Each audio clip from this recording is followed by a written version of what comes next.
డిఎస్సిలో జరిగినటువంటి అవినీతి అక్రమాల గురించి సుమారుగా 3.5 లక్షల మంది నిరుద్యోగులు పడుతున్నటువంటి వేదనను వైఎస్ఆర్సీపీ ముందుకొచ్చి గళాన్ని వినిపించడం కూడా జరిగింది. ఈ ప్రభుత్వాన్ని వారి తరపున ప్రతిపక్ష పాత్రలో ప్రశ్నించడం కూడా జరిగింది. మీలాగా తెలుగుదేశం పార్టీ గతంలో 2019-24 మధ్య ఎక్కడ కూడా కనిపించిన పరిస్థితి ఉండదు. కానీ ఈరోజు వైఎస్ఆర్సీపీ జగన్మోహన్ రెడ్డి గారి ఆదేశాల మేరకు జగన్మోహన్ రెడ్డి గారి నాయకత్వంలో ప్రజల తరపున ఎప్పుడు కూడా ఈ పాలకపక్షాన్ని ప్రశ్నించడానికి ఎప్పుడు కూడా ముందుంటుంది. అందులో భాగంగా డిఎస్సిలో జరిగినటువంటి అవినీతి అక్రమాల గురించి స్పష్టంగా ఆధారాలతో సహా మాట్లాడడం కూడా జరిగింది. దీనికి సంబంధించి ప్రిన్సిపల్ సెక్రటరీ గారైనటువంటి senior IAS officer Kona Sasidhar గారు నిన్న ప్రెస్ మీట్ పెట్టడం కూడా జరిగింది. ఆయన ప్రెస్ మీట్ పెట్టినటువంటి తీరు కనుక చూస్తే ఒక రాజకీయ నాయకుడిలాగా మాట్లాడారు.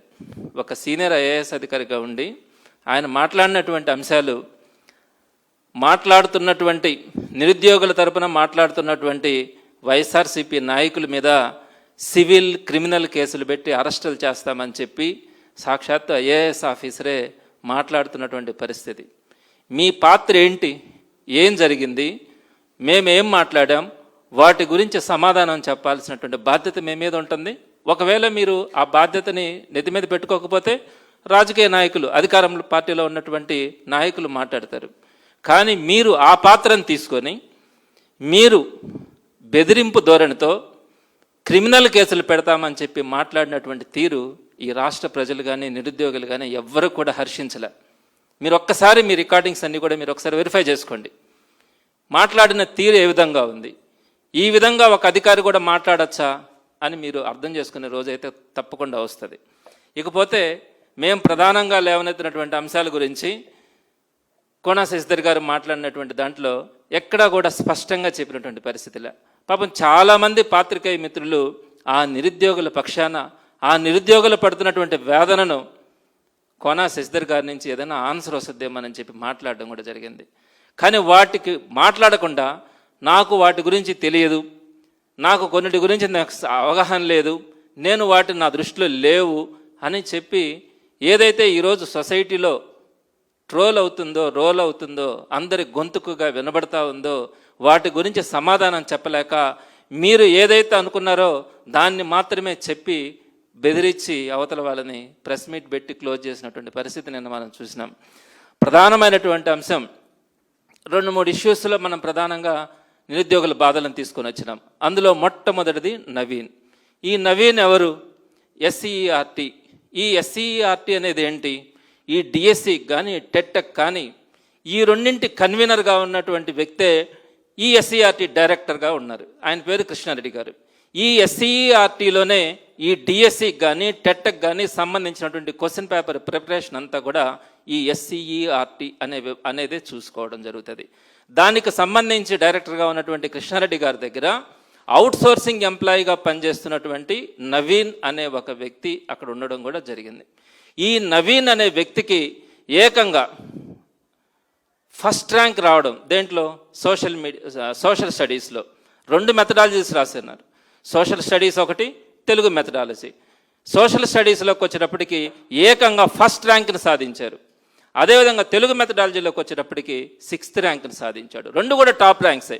టాప్ 10లో ర్యాంక్స్ తెచ్చుకున్నామంటే అది చాలా గొప్ప విషయం.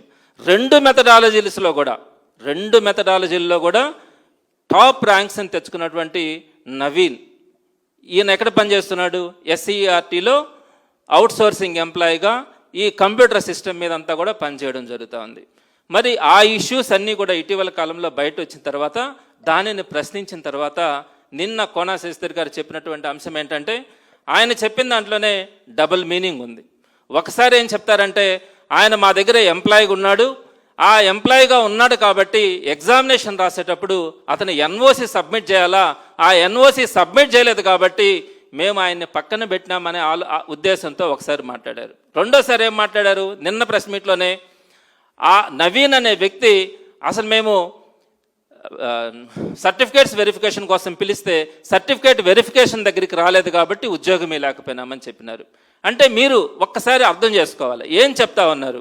అతను ఎన్ఓసి లేదు కాబట్టి మీరు పక్కన పెట్టినారా, లేదా అతను సర్టిఫికేట్ వెరిఫికేషన్ కోసం రాలేదు కాబట్టి అతన్ని మీరు ఉద్యోగం ఇవ్వలేదా? ఈ రెండింటిలో ఏ మాట మీద మీరు నిలబడతా ఉన్నారన్నది ఫస్ట్ మీరు స్పష్టం చేసుకోవాలా. కానీ వాస్తవంగా జరిగింది ఏంటి? మీరు మెరిట్ లిస్ట్ రిలీజ్ చేసినారు. ఆ మెరిట్ లిస్ట్ రిలీజ్ చేసినప్పుడు ఫస్ట్ ర్యాంకు సోషల్ స్టడీస్లో నవీన్, 6th ర్యాంకు తెలుగులో నవీన్ తెచ్చుకోవడం జరిగింది. ఎప్పుడైతే ఈ అలిగేషన్ బయటపడిందో, ఈ నవీన్ అనే వ్యక్తికి సంబంధించి ఎస్సీఆర్టీలో ఏదైతే కీలకమైన విభాగంలో పనిచేస్తా ఉన్నాడనే అంశం బయట వచ్చిందో, వెంటనే మీరు ఆ ఫస్ట్ ర్యాంక్గా ఉన్నటువంటి ఫస్ట్ మీరు రిలీజ్ చేసిన దాంట్లో అతనికి ఫస్ట్ ర్యాంక్ ఉన్నట్టుగా మీరు స్పష్టంగా ఇవ్వడం కూడా జరిగింది. ఫస్ట్ ర్యాంక్ ఉన్నట్టుగా వెబ్సైట్లో పెట్టడం కూడా జరిగింది. పక్కన కూడా స్క్రీన్ మీద ఒకటో పాయింట్ చూపించడం కూడా జరిగింది. సో దీన్ని ఎప్పుడైతే మీరు నవీన్కి ఫస్ట్ ర్యాంక్ ఉందని చెప్పి మీ వెబ్సైట్లో పెట్టినారో, ఎప్పుడైతే అలిగేషన్ వచ్చిందో ఇతను క్వశ్చన్ పేపర్ ప్రిపరేషన్లో ఇతని హ్యాండ్ ఉంది, ఇతను అక్కడ ప్రిపరేషన్లో భాగంగా ఉంటున్నటువంటి వ్యక్తి అని ఎప్పుడైతే బయట వచ్చిందో, వెంటనే ఇది డిసపియర్ అయింది. వెంటనే మీరు టోటల్గా లిస్టునంతా కూడా అతని పేరును తొలగించి మరలా వెబ్సైట్లో రీల్ లిస్టుని మీరు పెట్టడం జరిగింది, రివైజ్డ్ లిస్టుని పెట్టడం జరిగింది. అతన్ని ఎత్తేశారు. ఈ ఎత్తేసిన తర్వాత మీరు 2వ తారీఖున సెప్టెంబర్ 2వ తారీఖున సర్టిఫికేట్స్ వెరిఫికేషన్ అని చెప్పారు. ఈ సర్టిఫికేట్ వెరిఫికేషన్కి ముందే దీన్ని ఎప్పుడైతే మీరు తొలగించినారో అతన్ని, వెంటనే ప్రతి స్టూడెంట్కి డిఎస్సి రాసినటువంటి ప్రతి స్టూడెంట్కి ఒక లాగిన్ ఉంటుంది. ఆ లాగిన్లో డిఎస్సి నుంచి ఏదైనా నోటిఫికేషన్స్ కానీ వీరికి సంబంధించినటువంటి ప్రతి ఇన్ఫర్మేషన్ కూడా అతని లాగిన్లో పోస్ట్ చేసేటువంటి పరిస్థితి ఉంటుంది. మీరు వెబ్సైట్లో అతని పేరుని తొలగించిన వెంటనే ఆగస్టు 26వ తారీఖున అతన్ని లాగిన్ని బ్లాక్ చేసినటువంటి పరిస్థితి ఉంది. అతని లాగిన్ని, నవీన్ అనే వ్యక్తి యొక్క లాగిన్ని మీరు బ్లాక్ చేసినారు. బ్లాక్ చేసిన తర్వాత మీరేం చెప్తున్నారు? మేము కాల్ లెటర్ పంపించాము, అతను రాలేదు కాబట్టి ఉద్యోగం ఇవ్వలేదన్నారు. మీరు అతన్ని బ్లాక్ చేసినారు 26వ తేదీ, సెప్టెంబర్ 2వ తేదీన సర్టిఫికేట్స్ వెరిఫికేషన్. మీరు 26వ తేదీన అతన్ని బ్లాక్ చేసి, ఒకవేళ మీరు కాల్ లెటర్ అతని లాగిన్లోకి పంపించున్నా అతను చూసుకునే అవకాశం కూడా ఉండదు కదా, బ్లాక్ చేస్తున్నారు కదా. ఇది వాస్తవమా కదా చెప్పండి. అతని లాగిన్ మీరు బ్లాక్ చేస్తున్నారా లేదా? బ్లాక్ చేసినా కూడా మీరు ఏ విధంగా అతనికి కాల్ లెటర్ పంపించారు? ఏ రూపంగా అతనికి కాల్ లెటర్ పంపించారు? ఏ విధంగా అతను 2వ తారీఖున సర్టిఫికేట్స్ వెరిఫికేషన్కి వచ్చే పరిస్థితి ఉంటుంది? దీనికి మీరు సమాధానం చెప్పరు. అతను రాలేదు అంటారు. అతను 2వ తారీఖు అయిపోయిన తర్వాత 4వ తారీఖున మీకు మరలా మెయిల్ కూడా చేశారు, నా లాగిన్ బ్లాక్ చేసినారు, నాకు కాల్ లెటర్ రాలేదు అని చెప్పి 3వ తేదీ మీ దగ్గరికి స్వయంగా వచ్చి 4వ తేదీన మీకు మెయిల్ చేసి ఆ తర్వాత అతను కోర్టును అప్రోచ్ అయినటువంటి పరిస్థితిని కూడా మనం చూసినాం.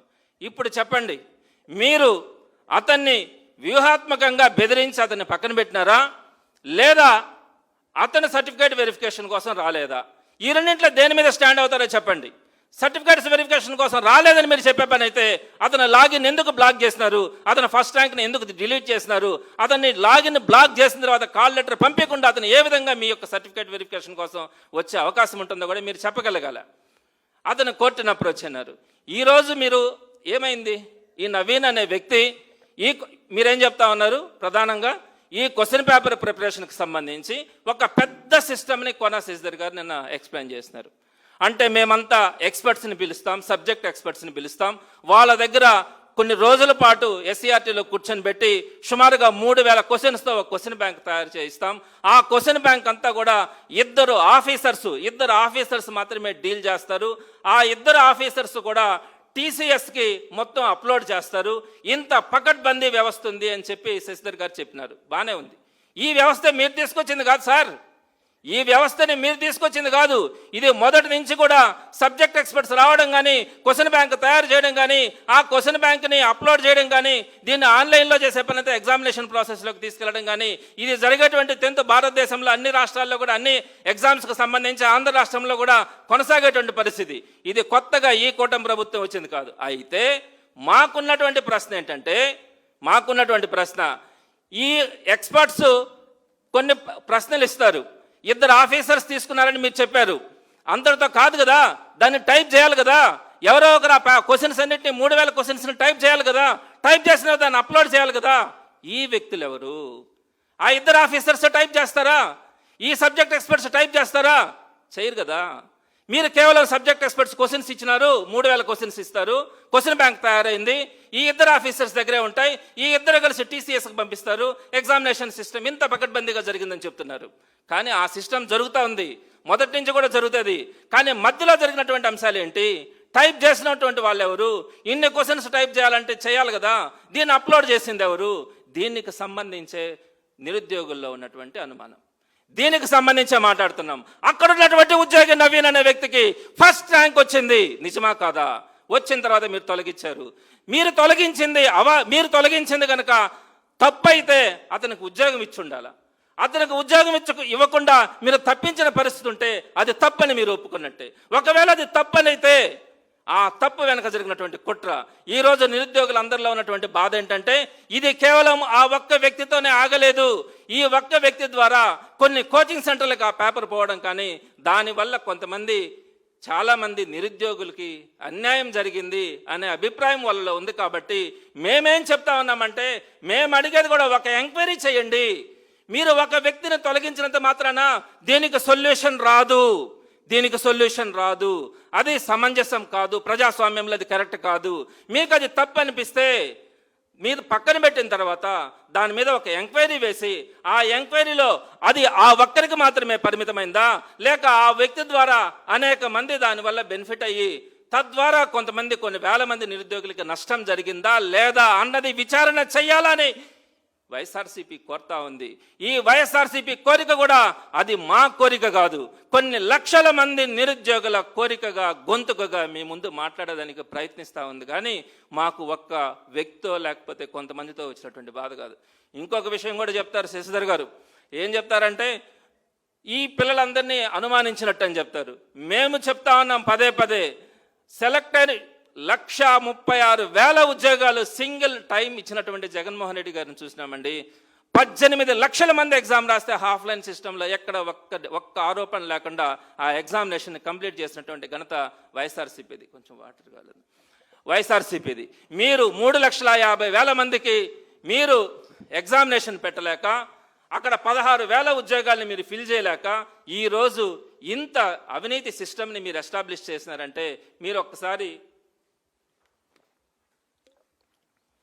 అర్థం చేసుకోమని మాత్రమే వైఎస్ఆర్సీపీ తరఫున కోరుతా ఉన్నాం. అదేవిధంగా ఇంకొక విషయం కూడా, ఇక్కడ డిఎస్సిలో ఎప్పుడు కూడా జరిగేటువంటి సిస్టమ్ ఏంటంటే, ప్రధానంగా మెరిట్ లిస్ట్ని ప్రకటించడం జరుగుతుంది. మెరిట్ లిస్ట్ అంటే ఏంటంటే, టోటల్గా ఎంతమంది ఎగ్జామ్ రాసినారో అంతమందికి సంబంధించి మార్క్స్ని డిస్ప్లే చేయడం. దాన్నే రిజల్ట్ అని కూడా అంటాం, లేదా మెరిట్ లిస్ట్ అంటాం. మెరిట్ లిస్ట్ని డిస్ప్లే చేయాలి. ఆ తర్వాత ఆ మెరిట్ లిస్ట్ అంటే మొదటి మార్కు నుంచి చివరి మార్కు దాకా పాస్ అయిన వాళ్ళందరి మార్కుల్ని మనము వెబ్సైట్లో పెట్టడమే మెరిట్ లిస్ట్ అంటాం. మెరిట్ లిస్ట్ వచ్చిన తర్వాత రిజర్వేషన్ ప్రకారం ఏ కేటగిరీలో ఎవరెవరికి సీట్లు వస్తాయి అంటే, కొన్ని కేటగిరీస్లో తక్కువ మార్కులు వచ్చినా కూడా సీట్లు వస్తాయి. అంటే 16,000 చిల్లర ఉద్యోగాలు ఉన్నంత మాత్రాన 16,000 చిల్లర ఉద్యోగాలకు అందరికీ ఉద్యోగాలు రావు. కొన్ని కేటగిరీస్లో 40,000 50,000 ర్యాంక్ ఉండే వాళ్ళకు కూడా వస్తాయి. కాబట్టి సెలక్షన్ లిస్ట్ ఒకటి తయారు చేయాలి. సెలక్షన్ లిస్ట్ ఎక్కడ తయారు చేస్తారంటే, ఈ రిజర్వేషన్ పేజ్ చేసుకొని vertical reservation system, horizontal reservation system 2 రకాలు ఉంటాయి. ఈ రెండింటిని కలిపి మనము సెలక్షన్ లిస్ట్ ఒకటి తయారు చేయాలి. ఈ సెలక్షన్ లిస్ట్ తయారు చేసిన తర్వాత ఇందులో ఉండే వాళ్ళందరికీ కాల్ లెటర్స్ పంపించి సర్టిఫికేట్స్ వెరిఫికేషన్ చేసుకొని ఉద్యోగాలు ఇచ్చేయాలి. ఇది ప్రాసెస్. మెరిట్ లిస్ట్ తయారు చేయాలా, సెలక్షన్ లిస్ట్ ఒకటి తయారు చేసి ఇంకా సర్టిఫికేట్స్ వెరిఫికేషను, ఇంకా వాళ్ళకి అపాయింట్మెంట్ లెటర్ ఇవ్వాలి. కానీ మీరేం చేశారు, మెరిట్ లిస్ట్ పెట్టి దాన్ని డిసపియర్ చేసి మళ్ళీ మెరిట్ లిస్ట్ ఒకటి పెట్టినారు. సరే, దాన్ని కూడా తీసి పక్కన పెడతాం. మీరు సెలక్షన్ లిస్ట్ వేయలేదు, ఇది వాస్తవం. సెలక్షన్ లిస్ట్ వేయలేదు, ఇది వాస్తవం. మరి సెలక్షన్ లిస్ట్ వేయకుండా మీరేం చేశారు, అభ్యర్థులందరికీ కూడా ఈ కాల్ లెటర్స్ని ఇండివిజువల్గా పంపించారు. వారందరికీ కూడా లాగిన్లోకి పంపించి వారందరినీ సర్టిఫికేట్ వెరిఫికేషన్ కోసం రమ్మని చెప్పి ఆ సర్టిఫికేట్ వెరిఫికేషన్ చేసిన తర్వాత వారందరికీ కూడా ఉద్యోగం ఇవ్వాల. నిన్న కోనా శశిధర్ గారు చెప్పినటువంటి అంశంలోనే నేను మరలా చెప్తున్నాను, మీరు సెలక్షన్ లిస్ట్ వేయలేదు, ఫస్ట్ పాయింట్. రెండో పాయింట్కి వచ్చేటప్పటికి మీరు 1:1 పద్ధతిలో కాల్ లెటర్స్ పంపించి మేము అభ్యర్థుల్ని పిలిపించడం అన్నారు. 1:1 అంటే ఎన్ని ఉద్యోగాలు ఇవ్వాలనో అంతమందికి మాత్రమే మేము రిజర్వేషన్ ప్రకారం కాల్ లెటర్స్ పంపించి వారందరినీ కూడా సర్టిఫికేట్స్ వెరిఫికేషన్ కోసం రమ్మన్నారు. సర్టిఫికేట్ వెరిఫికేషన్ కోసం రమ్మన్నారు అంటే ఇంకా ఫార్మల్ ప్రాసెస్ ఉంటుంది. సర్టిఫికేట్స్ కనుక వాళ్ళు పెట్టినట్టు అన్ని జెన్యున్గా ఉంటే మనం వారికి ఉద్యోగాలు ఇవ్వాల్సినటువంటి పరిస్థితి. కానీ మీరు సర్టిఫికేట్ వెరిఫికేషన్ కోసం 1:1లో పిలిపించి చాలామంది వందకి మీరు ఉద్యోగాలు ఇవ్వకుండా వారిని పక్కన పెట్టినటువంటి పరిస్థితి మనం చూసాం. ఎందుకు అని ఈ అభ్యర్థులందరూ కూడా వాళ్ళని అడిగితే వారు చెప్పినటువంటి సమాధానం ఏంటంటే, మీ ఉద్యోగాల్ని స్పోర్ట్స్ కోటా కింద ఇచ్చాము, పిహెచ్సి కోటా కింద ఇచ్చాము అని ఆ ఆఫీసర్స్ వీళ్ళకి చెప్పడం జరిగింది. నేను మరలా కూడా ఇక్కడ చెప్తా ఉన్నాను, నిన్న శశిధర్ గారు స్పష్టంగా చెప్పినటువంటి అంశం ఏంటంటే 1:1లోనే పిలిచాము అన్నారు. 1:1లో పిలిచినప్పుడు మీరు పిలిచిన వారందరికీ ఉద్యోగాలు ఇవ్వకుండా మీరు ఎందుకు వారిని పక్కన పెట్టినారు? దీనికి ఆన్సర్ చేయాల్సినటువంటి అవసరం ఉంటుంది. దానికి అధికారులు చెప్పినటువంటిది కానీ నిన్న శశిధర్ గారు చెప్పినటువంటిది కానీ స్పోర్ట్స్ కోటా కింద పిహెచ్సి కోటా కింద కొంతమందికి ఉద్యోగాలు ఇచ్చినామని చెప్తా ఉన్నారు.